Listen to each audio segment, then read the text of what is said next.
and welcome to the second COP30 briefing session delivered by our master's students in climate change, agriculture and food security here at the University of Galway, Ireland.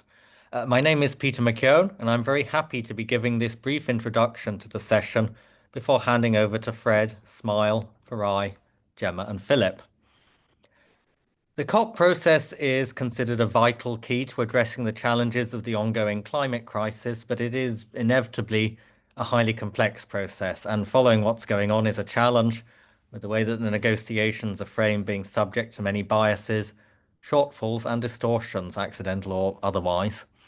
In our course, we aim to help our students develop their critical thinking skills to identify the climate issues which pose the biggest threats to vulnerable communities and people worldwide, and to critically assess the solutions that might be needed in every part of the climate change, agriculture and food security nexus.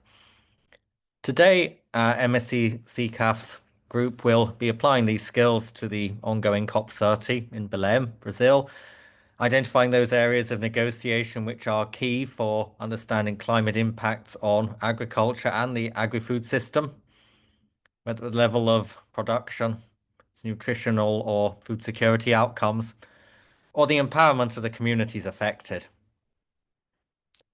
During their postgraduate studies to date, they've already done a great job of demonstrating their engagement in the crucial issue of our time, and I'm sure they will bring all of their insightfulness to bear on COP30 as it proceeds towards its conclusions. I'd also like to take the opportunity to thank Irish Aid, the School of Biological and Chemical Sciences, and all of the scholarship funders for supporting the class in their studies. The students will introduce key talking points, such as those relating to the operation of the Fund for Loss and Damage, the global goal on adaptation, and the possible need for reform of the COP process itself. And I think it's really important that these topics will be placed in the context of the need for a just transition, which is especially important for small farmers, for rural communities, and for the vulnerable. I think they will make it clear that while major challenges are ahead, we do have solutions at our disposal. On behalf of the MScCCAFS faculty, I thank the students for their hard work and hope that you will find their insights both challenging and enlightening. Many thanks for your attention, and over to our class. Thank you, Peter, for the introduction. Hello, everyone. The 10th of November 2025 marked the official opening of COP30 in Belém, Brazil. Named the COP of Action by President Lula of Brazil, COP30, just like other COPs, is the supreme decision-making body of the UN Framework Convention on Climate Change, which is an annual process involving nearly every country on Earth. The conference opened up on a positive note with a swift adoption of the agenda, a sign of unity and commitment to action over rhetoric. Still beneath this unity, climate finance, emissions reporting, trade measures, and maintaining the 1.5 degrees Celsius goal remain a global challenge. This year's negotiations are complex and multifaceted, focusing on 6 thematic pillars, that is, with 30 objectives that span adaptation, mitigation, finance, technology, and the vital just transition for workers and communities. There is still notable division within the negotiations as developed nations press for emission cuts, while developing countries emphasize fair access to finance and adaptation support. There is persistent call for inclusivity, with indigenous voices featured on day one and repeated demands for concrete delivery rather than new promises, and the negotiations present an opportunity to address these grievances. Additionally, the COP30 president aims to bridge these divides and unlock greater ambition and potential from the negotiations. COP30 could either pave way for significant progress or highlight ongoing challenges that jeopardize credibility of global climate cooperation. This presentation was researched by myself, Farai from Zimbabwe, Fred and Gemma from Ireland, Hong from Vietnam, Philip from England, and we are part of the MSc Climate Change, Agriculture and Food Security class of 2025-26. In this presentation, we'll walk you through the topics of COP30 negotiations taking place in Belém, Brazil. Our focus is to explain what is happening inside the negotiations, key successes and failures, and also what outcomes we can expect as COP moves towards the final days. Let's begin with the key framework that defines this COP, the Baku to Belém roadmap, which is one of the most important guiding frameworks for COP30. This roadmap is jointly led by COP29 presidents in Azerbaijan and COP30 presidents in Brazil. It sets out a framework to mobilize 1.3 trillion US dollars in climate finance per year by 2035, presenting a higher level of ambition compared to the previous COP29 outcome of $300 billion annually. The roadmap does not create new mechanisms. Instead, it provides a reference structure and brings together key financial actors, including governments, multilateral banks, and private investors. The approach is built around 5 strategic pillars known as the 5 Rs, which are replenish, rebalance, rechannel, revamp, and reshape. These principles aim to modernize the global financial system so that climate finance can actually reach countries that need it the most. To understand the negotiations, we first need to review the formal COP30 agenda and its priorities. The presidency has combined multiple past climate initiatives under one unified framework that is aligned with global stocktake goals. The agenda focuses on 6 thematic axes and is anchored on 3 pillars, that is implementation, inclusion, and positioning and innovation, positioning this COP as one of action, not just dialogue. The structure helps COP run more smoothly, unlike previous COPs where disagreements on agenda adoption slowed everything down. And by framing COP30 as a COP of action, the presidency is trying to shift negotiations from talking into actions, especially for climate finance, adaptation, and the transition away from fossil fuels. Next, we move on to just transition, which is anchored on the principle of equity and equality. Just transition is one of the most politically sensitive topics at COP30. Just transition means that the shift to a green economy must be fair, protect workers, and support development, especially in the global south.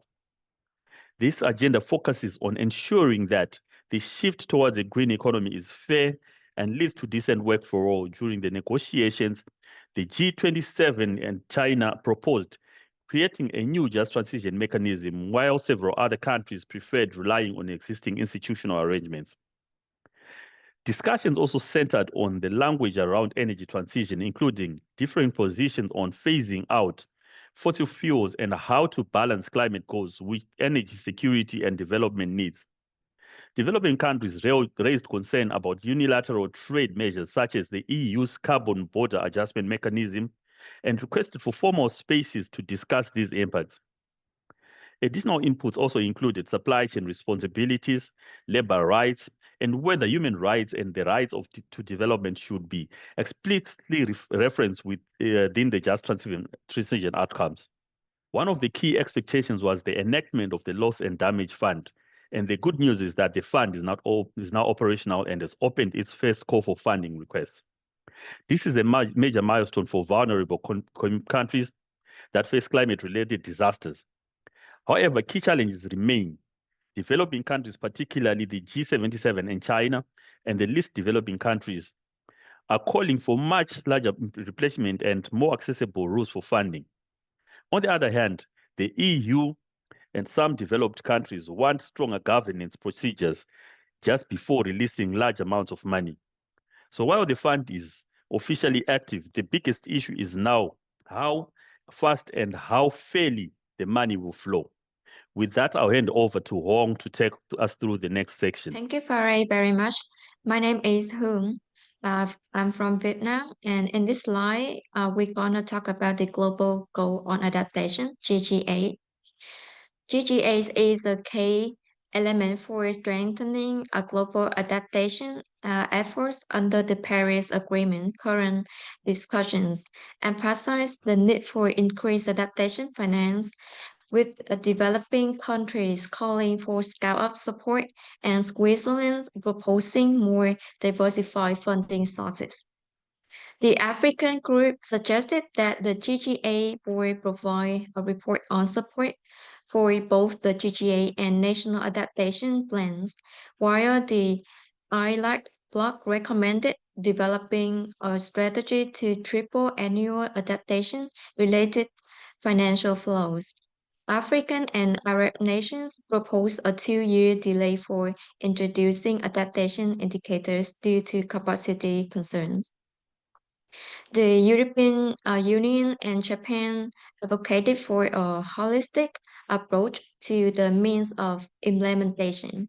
This was opposed by the Arab group, who requested explicit reference to all sources of finance to ensure flexibility and clarity in how adaptation support in delivery.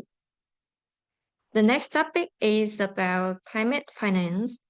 It remains central to the negotiations as countries require predictable and large-scale resources to adapt to climate impacts and support the transition to clean energy. At COP30, the overall aim is to mobilize 1.3 trillion USD per year by 2035.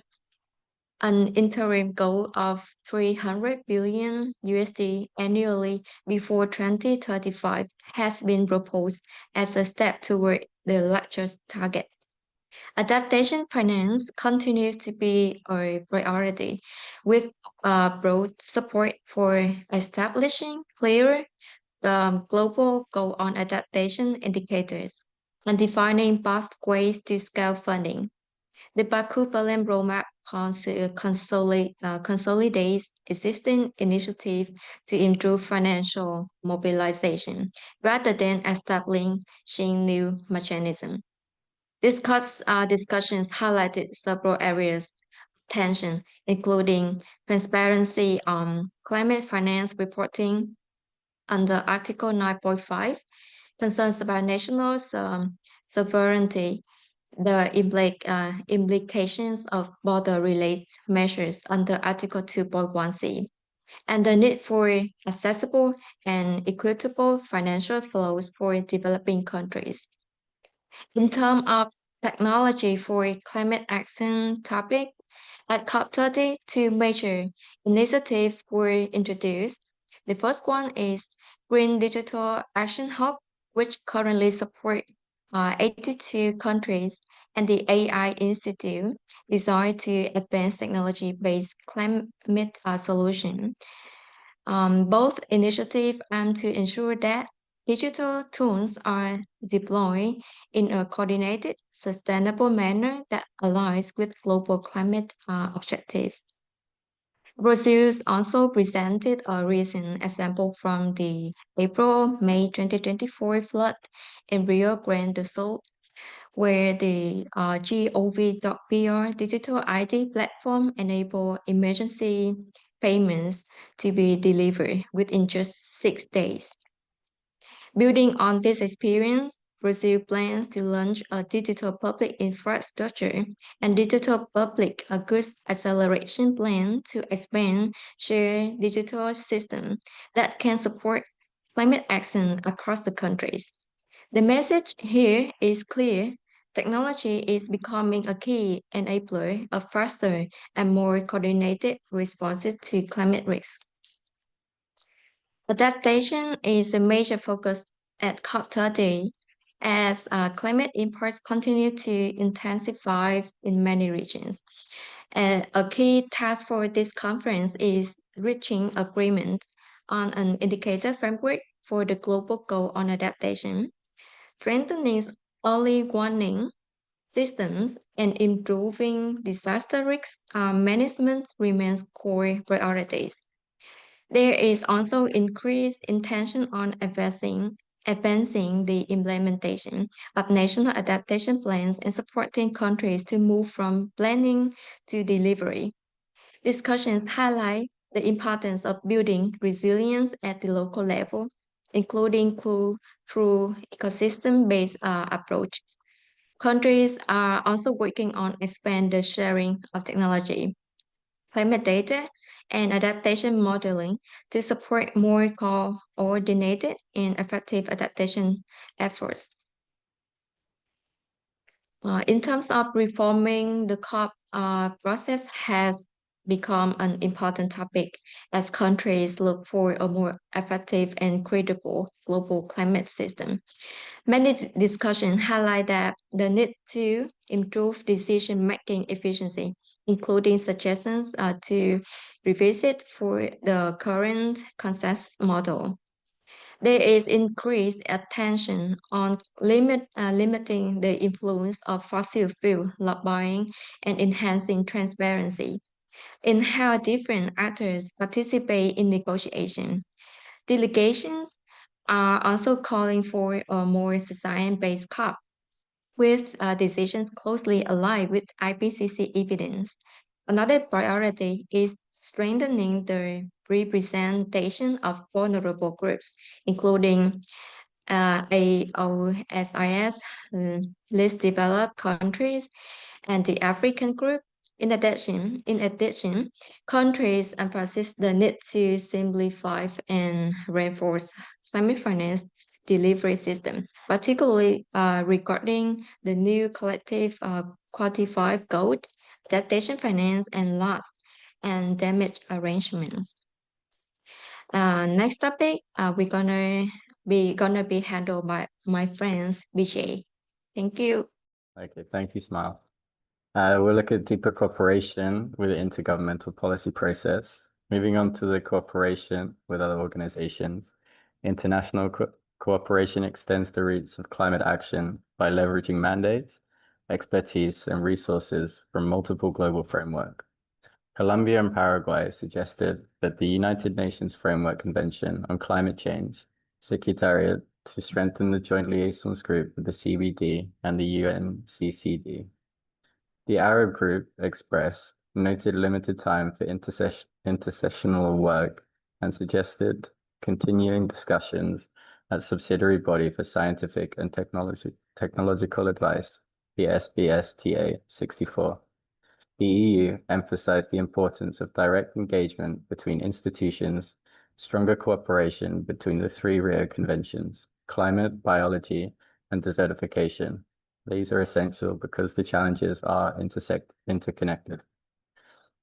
We'll now draw your attention to the success of the COP30. There's been an achievement on the Global Goal on Adaptation indicator framework to track resilience and adaptation progress. There's been an increased attention and prioritization of adaptation finance and disaster risk response, particularly for vulnerable countries. The scaling up of climate finance commitments following the roadmap from 300 billion USD to 1.3 trillion USD by 2035. There's been a greater focus on transitioning away from fossil fuels and advancing forest protection from the opening days of the COP30. Prioritization of the funding response, loss and damage, FILD, with the first call for funding requests. Higher engagement in the Just Transition Work Program negotiations, including a call for the new Belém action mechanism. These successes show that COP30 has moved several long-stalled issues forward. However, looking at the progress, let's now focus our attention on the possible failures. To begin with, climate finance remains severely insufficient. Only about 10% reaches developing countries and less than 5% goes to adaptation. Scientific assessment shows that the 1.5 degree limit is increasingly out of reach, with current pledges pointing towards 2.3 to 2.5 degrees of warming. African and Arab groups have proposed delaying finalization on a global goal on adaptation indicators by 2 years, possibly limiting progress at COP30. Negotiations on global goal on adaptation indicators are divided, and some groups want delays that could slow progress. There are also concerns around the effectiveness of COP implementation mechanisms continue to face concern over their effectiveness and enforceability, risking plans without actions. Reports noted that the indigenous and local community protests around the COP30, highlighting concerns about participation and representation. So therefore, what are the expected outcomes of COP30? Let's finally draw our attention to what we can expect as the conference moves forward to its end. A partial GGA framework will likely be adopted, but the detailed indicators will be finalized in 2026. The Baku-Belém roadmap will be adopted as a guidance, but without binding financial commitments. The fossil fuel language remains soft, using terms like transitioning away or phase down of unabated fossil fuels. Tech innovations such as the AI Institute, the GDA Hub, will be included in the outcome document. Loss and damages focus on operational design and funding discussions to continue later. Countries will be reminded to submit stronger NDCs in 2025. And finally, the COP reform will be mentioned as an area to explore further, particularly transparency and participation. Overall, COP30 is expected to deliver progress, but not the level of ambition needed to get the world back on track to 1.5 degrees. Muito obrigado. Good day, everyone. My name is Dr. Noel Ndlovu. I'm a lecturer in Agribiosciences, Global Food Security, and Climate Resilience at the University of Galway. Let me start by thanking our brilliant MSc in Climate Change, Agriculture, and Food Security students for sharing their reflections on COP30. Listening to your thoughts and placing them alongside everything happening at the summit, I can really see how closely your concerns fit with the wider shift underway in global climate action. What's emerging is far more than a list of announcements. It's a genuine rethinking of how societies can function in a climate-changed world. And that shift is especially clear in how climate policy is becoming much more centered on people. We see this in the Belém Health Action Plan, which treats health systems as part of climate resilience, backed by $300 million from global philanthropies. We see it in education, where ministers working with UNESCO pushed climate literacy into the mainstream through the new PISA framework. We see it in the justice system, where leaders launched the Samoma pledging tree, showing that rights, ethics, and fairness must guide the transition. And we see it in the Brazil's push for stronger information integrity, reminding us how essential clear and trustworthy communication is for democratic climate decisions. At the same time, economic transformation is picking up real speed. Under the Belém 4X pledge, countries endorsed the Future Fuels Action Plan, while shipping companies committed to 41 methanol-ready vessels by 2027. Latin American partners launched a major coalition for sustainable aviation fuel. Hydrogen development expanded in 9 countries, and the 10 gigawatt Lighthouse initiative boosted early electrolyzer capacity in emerging markets. On the energy side, utilities committed nearly $150 billion a year to expand grids and storage, supported by new World Bank, ADB, and IDB platforms. And financial institutions adopted new climate finance principles for grids, signaling a major shift in how energy infrastructure will be financed. Industry is also shifting. The Belém Declaration on Global Green Industrialization laid out a shared pathway for low carbon manufacturing. Agreements among steel initiatives now cover 70% of global production, opening the door to a near zero emission steel market. And the Mission Possible partnership tracked around $140 billion moving toward clean industrial investments, many in developing economies. We are also seeing more concrete action on the move away from fossil fuels. The Powering Past Core Alliance launched new support for coal phase-outs. The Beyond Oil and Gas Alliance introduced tools for managing the decline of oil and gas. And public finance for international fossil projects has already dropped by 75% since 2021. And COFI's advanced reforms to address the $7.6 trillion in fossil subsidies that still mainly benefit wealthier households. And then there is climate finance, which is shifting from big headline numbers to real structural change. Solidarity levies are gaining traction, whether on aviation, shipping, financial transaction, or crypto assets. And the Baku to Belém roadmap brought ministers, development banks, and private investors together around the $1.3 trillion annual goal. And 13 new country platforms were launched, which were supported by a global hub. The first Asset Owners Summit brought in institutions managing nearly $10 trillion. We saw new interoperability principles for sustainable finance taxonomies, and 18 governments joined the Open Coalition for Compliance Carbon Markets. Nature and rights also had a central place at COP30. The Tropical Forest Forever facility became the largest forest finance mechanism in history, with long-term incentives for keeping forests standing and guaranteed support for indigenous peoples and local communities. The Global Land Tenure Pledge passed its $1.7 billion target, and was renewed, and 14 countries committed to securing land rights across 160 million hectares. The bioeconomy challenge began building global markets that respect community rights and ecological integrity. A new coalition brought together forest nations, donors, indigenous groups, and carbon market actors to close the $66.8 billion annual forest finance gap. And the Food and Agriculture Organization of the United Nations launched the Global Fire Management Hub. The Earth Investment Engine surpassed its $5 billion target, securing more than $10 billion for nature-based solutions, and investments in regenerative landscape reached $9 billion, supporting over 210 million hectares and millions of farmers. And throughout the summit, youth voices and indigenous governance kept justice, equity, and community rights front and center.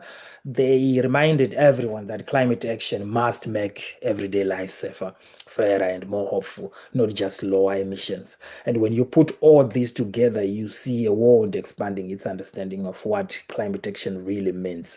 It's no longer limited to environmental ministries.